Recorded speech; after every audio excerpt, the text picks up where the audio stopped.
It's a bombshell, if it's true. And if it is true that the Prime Minister's office tried corrupting the courts of justice, Canadians should expect the Prime Minister's resignation.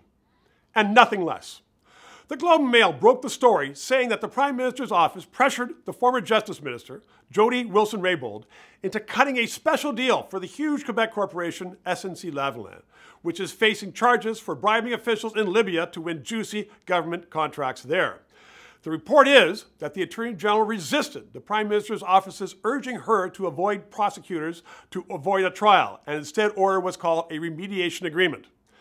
SNC-Lavalin has been lobbying hard for that agreement because it would spare the multinational corporation from facing corruption charges, which halt its ability to do business in a number of countries, including securing lucrative government contracts in Canada. The minister reportedly did not play ball, and the Prime Minister then fired her in January from the Justice portfolio.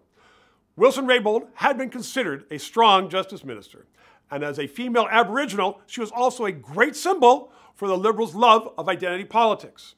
Now that firing is starting to make a little more sense to us all, because if the story is true, it should be, and it will be, the end of Justin Trudeau as Prime Minister.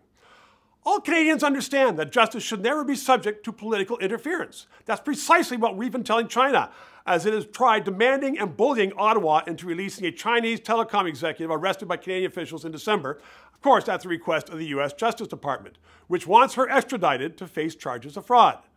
Justice must be free of politics, is what we've been telling Beijing.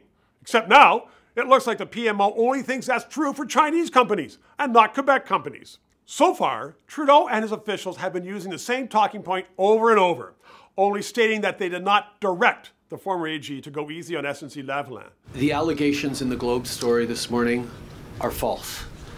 Neither the current nor the previous Attorney General was ever directed by me or by anyone in my office to take a decision in this matter. But that's not the allegation. The allegation is that they pressured Wilson-Raybould to make a deal. That's the question the Prime Minister has stubbornly refused to answer. Can the PM not come clean because he is guilty? If he did not pressure the Attorney General, then why won't he say so? And then this matter is over. If the PM will not answer that question and have his answer backed up by Wilson-Raybould herself, then Parliament must call for an immediate and thorough investigation. Trudeau and his senior advisors should be made to answer questions under oath rather than dodging reporters with evasion. That is that important. This is not a matter to be sloughed off by Liberals, no matter how loyal they are to the PM.